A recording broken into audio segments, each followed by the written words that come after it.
I'm seeking the balance point between deliberately pre-paving and allowing source to fill in my grid. Where's the balance there? It is a really good question. And it's a question that starts in an even simpler place. Am I the deliberate creator of my own experience, or is somebody else creating it and I'm just allowing it to be? Which is what a lot of people think. But consider with us the process that we've been teaching you, that there are a few steps to the process. Step one is contrast helps you to clarify your desire. Bit by bit by bit, you come to greater and greater clarity about what you are asking for. So step one is ask. Step two is source fills in all around that. Source fills in around it, holds a focus on your desire, absent of any of the resistance that you lived that made you come to the desire. Source just focuses on your desire, purely on your desire. And then law of attraction begins to respond to everything about it, to you and where you are, to your inner being or your source and where your source is.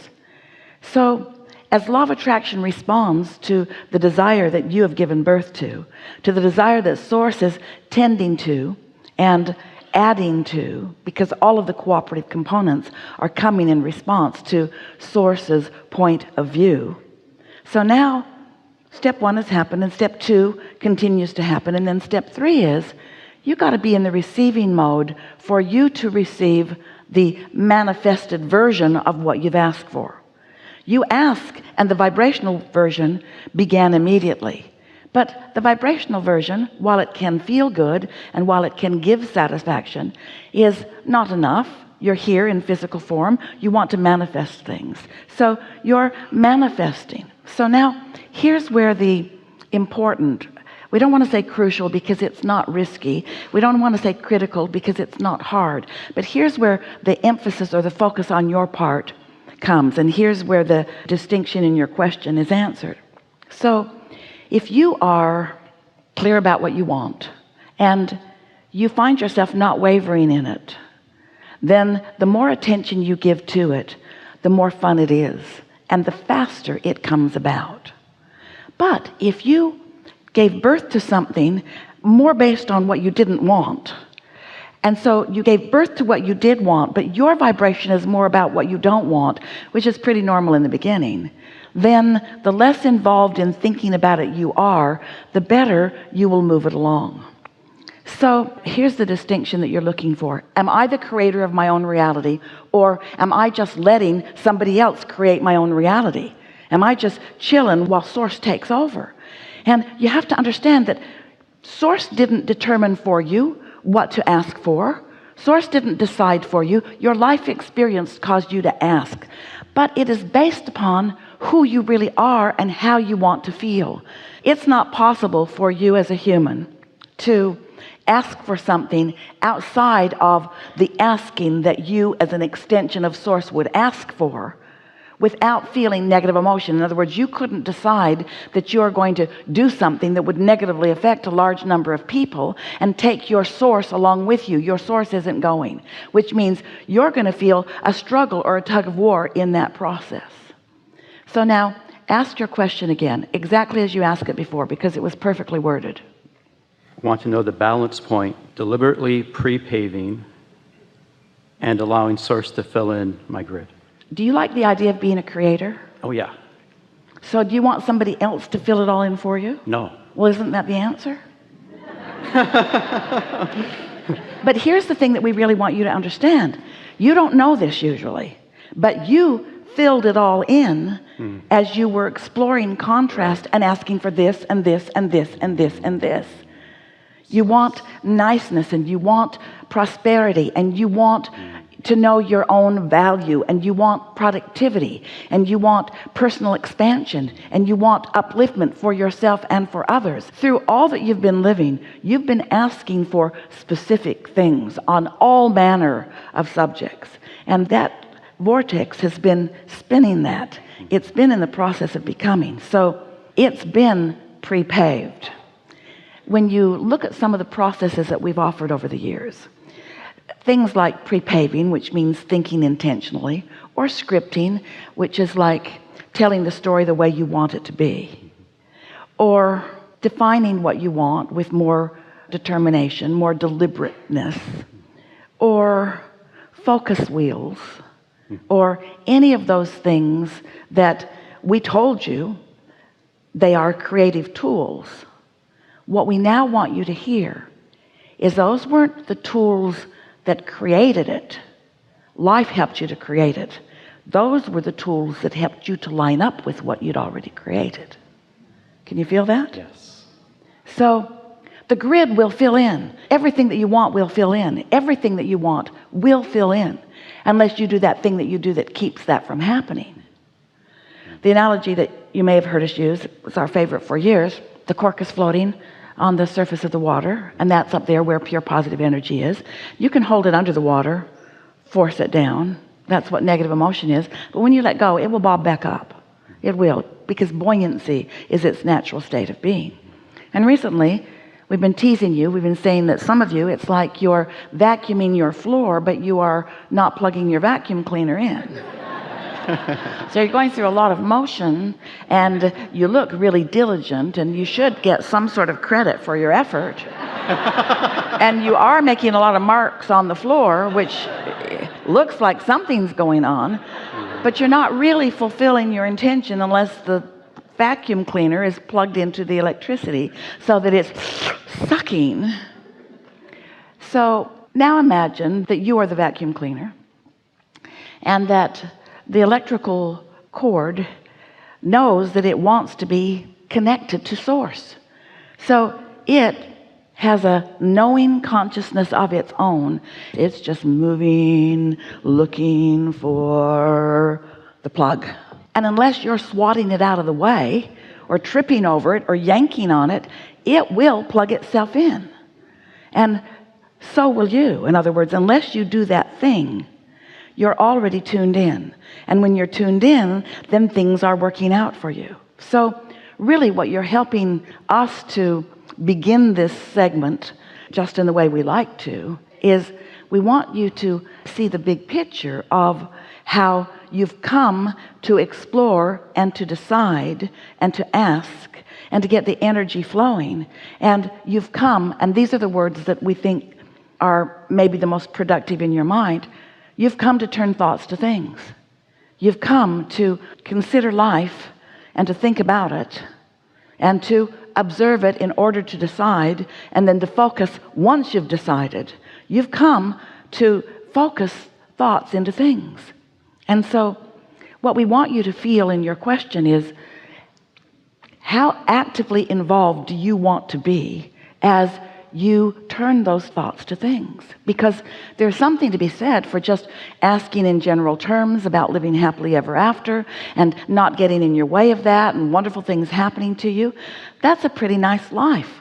But there's something even more wonderful to be said about a contrast in life that makes you define what you specifically want, what you uniquely want, what you want as a result of this life experience and this particular exposure to this piece of life experience, and what it caused you to desire, because this combination of beings has never been before into all of the universe. You have never been before unto all of the universe. In other words, you are uniquely you. You're all that you were, all that you've ever been, and now here you are with this set of contrasting experiences to inspire you to more evolution. And so, yes, the grid will fill in. Yes, it will happen. Yes, it is inevitable that it will. But you came to be a part of this creative process. You came to direct it. You came to define it. You came to experience the deliciousness of it, you see. You came for this reason, to feel the satisfaction of flowing energy toward things that your life has helped you to define. And so we think deliberate creation has much more potential for the satisfaction that is the primary reason that you came, than just to come bipping along, living happily ever after, and just let good things come to you, while that's not a bad life either. Most humans choose another option. They know what they don't want and they know what they do want, but they focus more on what they don't want, so they don't let it come in any way, not really deliberately. They sort of stumble into their alignment. But when you start doing your alignment on purpose and thinking on purpose and guiding your thoughts on purpose, and when you know that you're in alignment, then really turning on the juice and really focusing and using your words to emphasize it, you can feel your personal power of influence. It's so wonderful when you tap into the energy that creates worlds and you witness the energy that creates worlds responding to you on your behalf. There is nothing more delicious than that.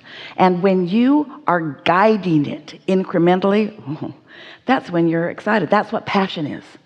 That's what exhilaration is. That's what your most alive state is. Helpful? Very much so.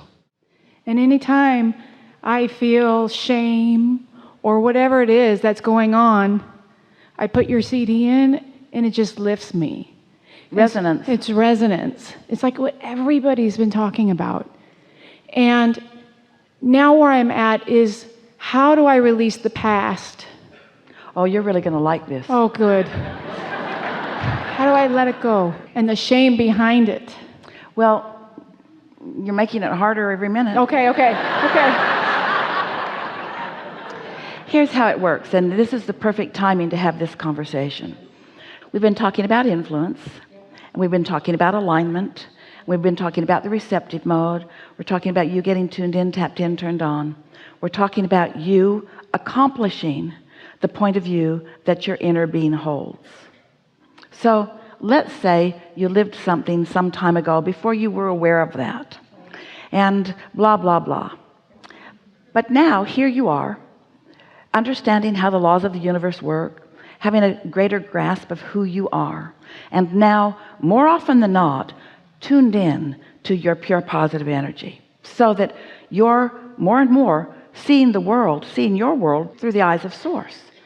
So now you've found that new vibrational vantage point, and you're really in sync, let's say, in this moment in time with your inner being. And something comes up that causes you to have a conversation about or focus back on something that happened in previous time. Only you're doing it in your powerful now, in alignment with your powerful Source. And so as you observe it or as you reconsider it, you're doing it from this vantage point, and you literally, we are not kidding, are changing the past, because everything is perceptual anyway.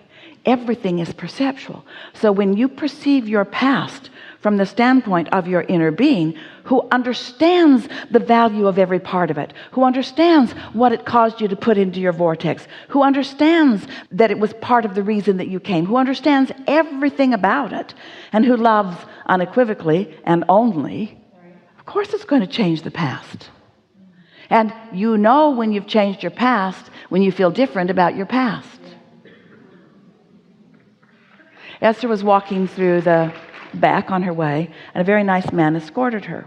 And they've been in this hotel years before, but they haven't been here for a while. And so it's been a while since they've been here. And in Esther's quest to let them know that she was all right back there, she was saying she thinks she's so clever. We think so too, but she really thought she was being clever. She's saying, oh, right there used to be a wall of baskets. It's not there anymore. Oh, over here, there used to be ducks hanging by their neck. Oh, it was lunch. It was all right. And, oh, and the floor is red now. It used to be brown. She's wanting to reassure them that she knows her way around back here, and she really does not need a cumbersome escort. And then the man who greeted her and walked her through this morning said, what happened to that man who used to walk through with you? And Esther said, he died. And then she laughed at herself. She thought, I could have said that in a kinder way. But since there's no painful attachment to the subject, and the way he asked the question, he didn't say, what happened to him? Oh, he died. And he was shocked and said, oh, I'm so sorry. And Esther said, don't be. And then Esther thought, he probably thinks I didn't like him very much. I really liked him a lot. But It's okay. In other words, the past is so changed. The past is changed. There was a time when that would have put her into a fit of tears.